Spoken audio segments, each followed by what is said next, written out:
Straight ahead, Senate battle. We take a close look at the biggest contest in Texas, the U.S. Senate race. The issues incumbent Ted Cruz and his challenger Colin Allred are talking about, and what local Democratic and Republican leaders are saying about the campaigns. One-on-one, McKinney Congressman Keith Self tells us why he's confident former President Donald Trump and Senator Ted Cruz will win in not only the Lone Star State, but Collin County as well. High-profile role. A week after speaking at the Democratic National Convention, Dallas Congresswoman Jasmine Crockett becomes national co-chair for Vice President Kamala Harris and Governor Tim Walz's campaign. What she says about inflation, border security, and the abortion issue in Texas. Good morning, I'm Jack Fink. Get your fix for Texas politics. Eye on Politics starts now.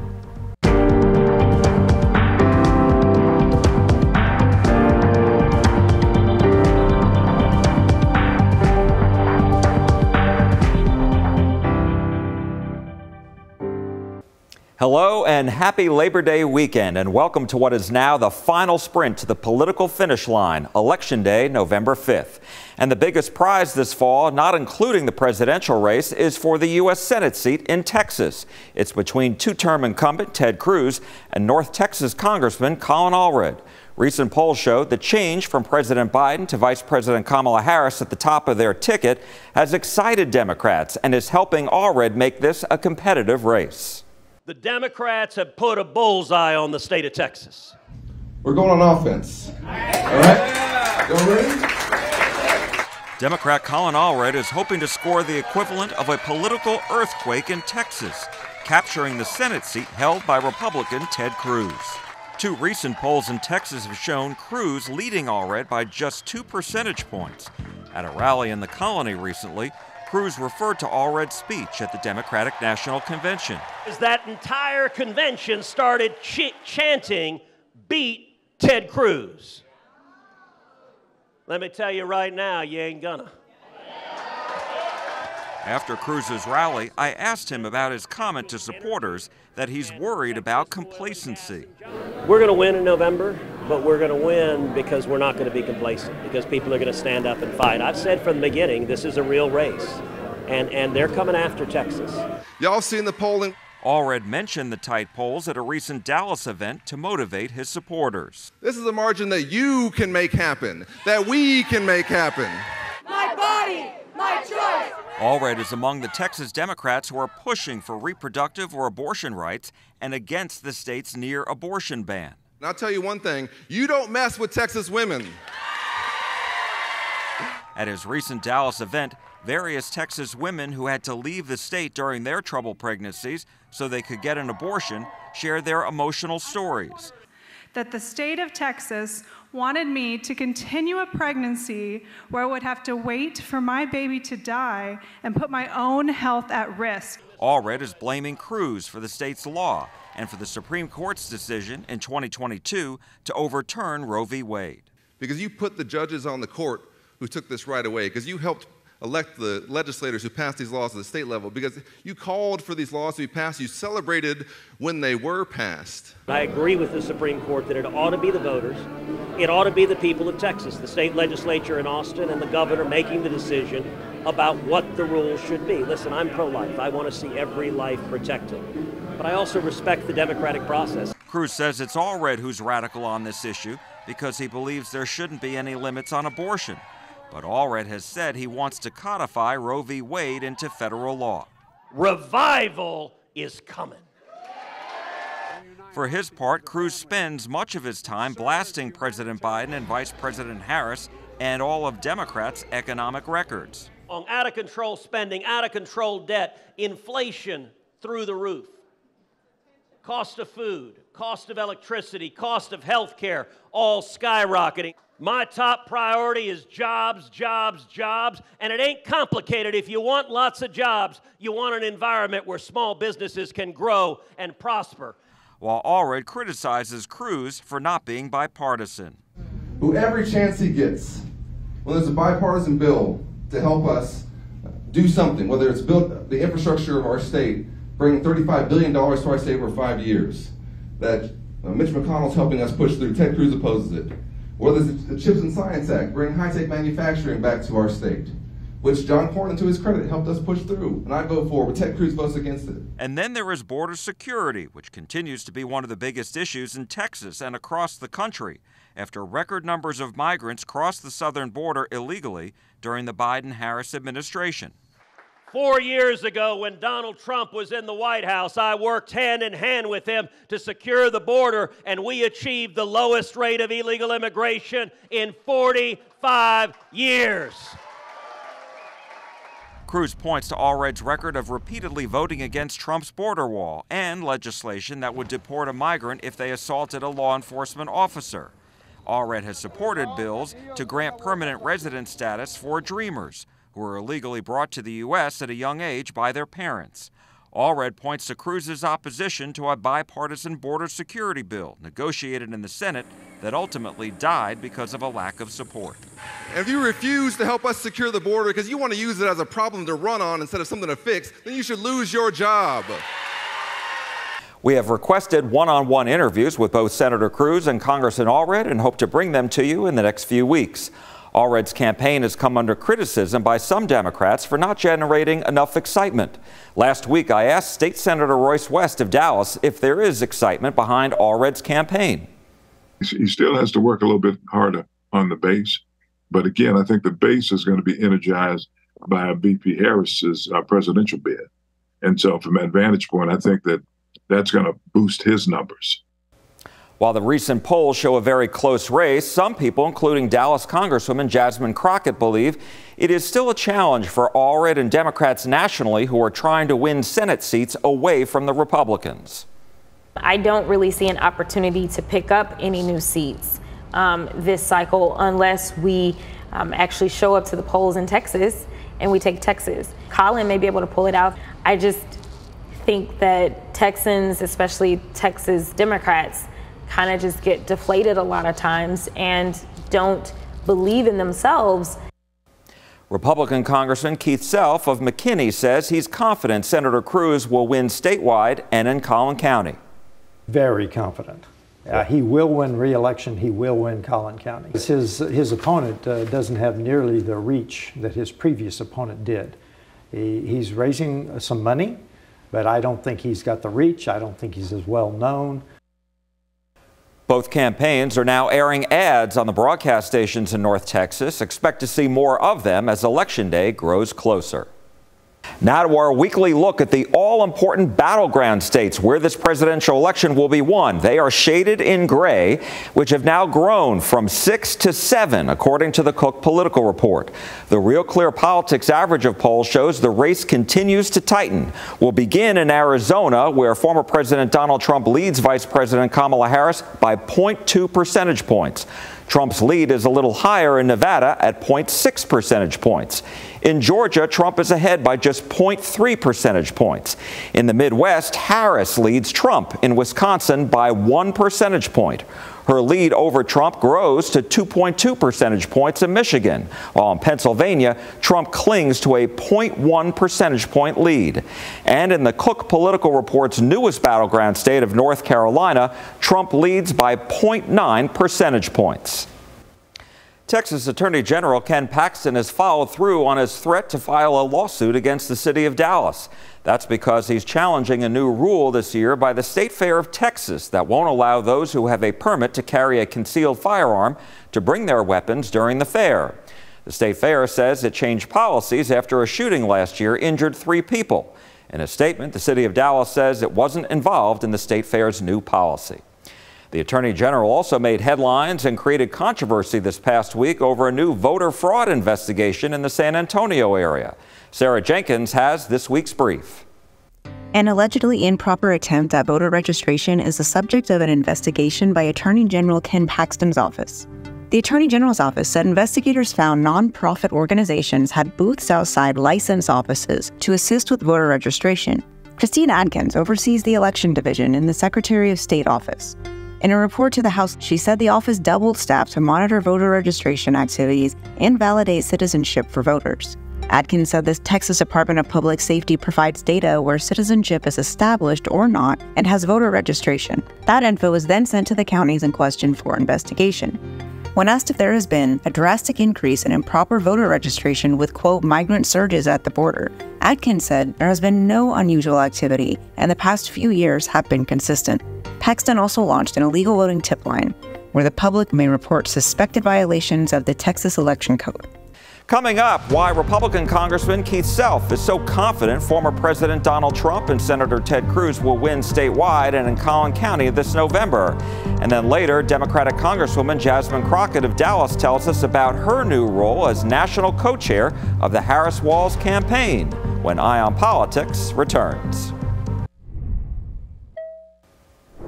Welcome back to Eye on Politics. Collin County continues to be one of the state's largest Republican counties, and Congressman Keith Self of McKinney says he believes former President Trump and Senator Cruz will win there again because their policies are better than the Democrats. Look at the inflation rate. Look at the overseas wars. Look at the way that our adversaries are testing us overseas. Look at the way our military strength is today. They're demonstrably superior to those policies of Biden-Harris that have just almost destroyed the middle class. Those people who are in the upper classes, they're doing just fine, but our middle class is suffering terribly. So demonstratively different if we can get to policies over personalities. How confident are you that the Trump-Vance ticket will not only win Texas, but also Collin County and Hunt County, your district? I am confident. Specifically Collin County, sorry. I am confident that Trump will win Collin County because we have good leaders here. We've got party leaders that are now going to turn out the vote. And I think that here in Collin County, we've got a higher percentage of informed voters. And I think those informed voters are going to understand our previous discussion about policies. And they're going to vote the kitchen table issues, which I think will dominate this election if we can get past the personalities.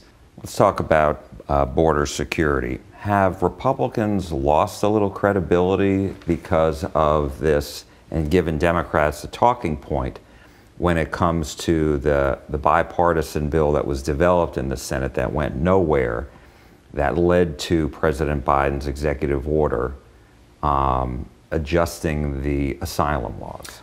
Everything you said is incomplete. We passed the strongest border bill, Secure the Border Act, in May of 2023. That was the strongest border bill in decades. You're referring to the Senate bill that was called a border bill but was not a border bill. It was a funding bill for all of the Democrat pet projects. Very little for the border. It was misnamed as the border bill. So why did the Republicans go? I mean, you know, at least the senator from Oklahoma, he was a part of it. I have no idea. I can't answer your question. But now that bill did not lead to the Biden executive order. We have known for a year or more that he would have to do an executive order just before the election. We knew he was going to have to because the border is such a strong issue for Republicans. We knew he was going to do it, and he was going to do it to influence the election. When you look at the Biden attacks on Texas, they sued us over buoys in the river. They tried to cut the razor wire that Governor Abbott put in. So their actions speak far louder than any executive order. That's what they actually tried to do. This is back to our policy discussion. Their actions are to attack anyone that tries to secure the border under Biden-Harris. How confident are you that Republicans will retain the House, and will they increase the majority? And if so, why? And then what about retaking the Senate? I'm confident we will hold the House. I'm hoping that we have a larger majority. I believe that it is possible to have a larger majority. It depends on the two biggest states are New York. Can we retain most of those 5 that are in play? North Carolina, can we gain the 4 or 5 that we should, and then scattered others that we should? I believe that there's a good chance that we will increase our majority in the House, unless something unexpected happens. We are expected to win the Senate. Best case, I've seen that the pollsters and the prognosticators say is 50 for the Democrats. That's best case. I don't expect that to happen. I think that we will take the Senate, so everything hinges then on the presidential. Coming up, a new high-profile assignment for Dallas Congresswoman Jasmine Crockett. She tells us about her role as a campaign surrogate for Vice President Harris when Eye on Politics comes right back.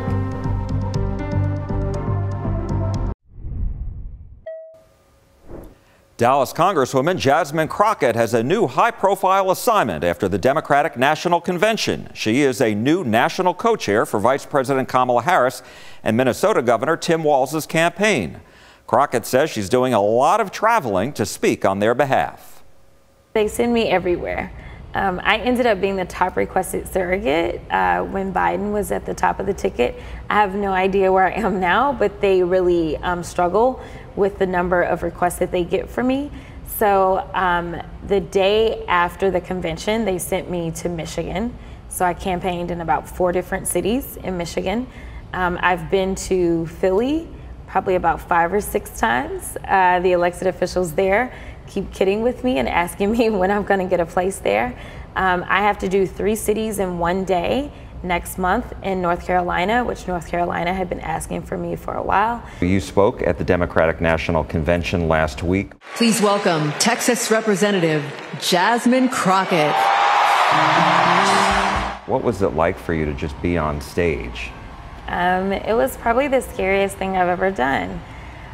You know, I usually don't get nervous, and I've spoken in front of some really large crowds.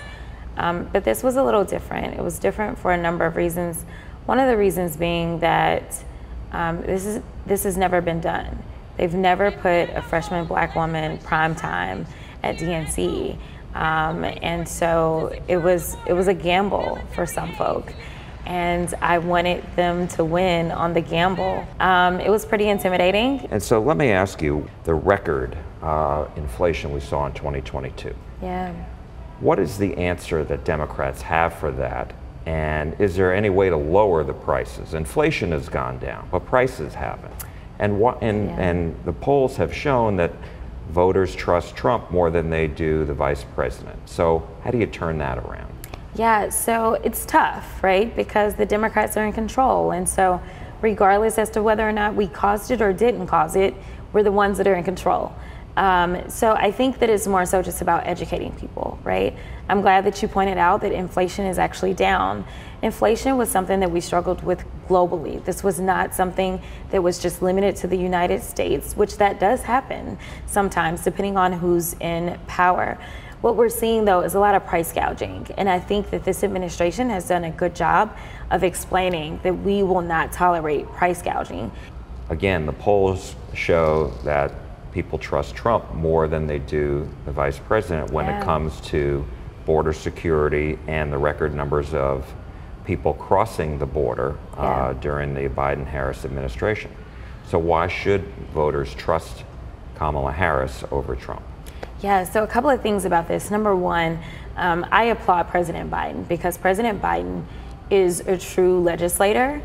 This is someone who came up in the US Senate. With that being said, he believes in actually putting forth actual policy, actual laws. And so he worked in a bipartisan way to make sure that he could get a bipartisan bill. I can't say that I was in love with all parts of the bill, if I'm being perfectly honest, but nevertheless, he worked in a bipartisan way. It was a very conservative bill, and he was willing to sign it into law. It was Trump that killed it. Now, here's the deal. The president then, once Trump killed it, which it took a long time to negotiate this bill in a bipartisan way and to get it to a place in which it could pass both chambers. You know, once Trump killed it, he decided to use some of his executive power. The thing with executive power is that it's not law, right? Like, this isn't something that is going to last and be permanent throughout the years. This is what he's used his pen for in a moment. But the reality is that the numbers are lower than with the border crossing numbers are lower now than they were when Trump left office. So he has been effective in what he did. This started back in 2021 as soon as President Biden and Vice President Harris entered office. And the numbers exploded. And it only took until this year for President Biden to put in this executive order for the numbers to go down. Why did it take so long? Again, I think that it took so long because he is a real lawmaker. This is somebody that wanted something set in stone so that we can have something that we can rely upon, something that we know is going to work not just for the time that he is there, but for the long haul. And just on the abortion issue, do you see it having an impact here in Texas this cycle? I don't know that I see it being a motivator this cycle because, again, I think if we could put it on the ballot, absolutely. And that's one reason we can't. If they would put it on the ballot, they'd be wiped out. And remember, you can see the full interviews from our show on our website, cbsnewstexas.com. Scroll down to the Eye on Politics icon. That's all for Eye on Politics this week. I'm Jack Fink. I am listening, and we are listening at CBS News Texas. Thanks so much for watching, and I'll see you again next week. And from all of us here, have a great holiday weekend.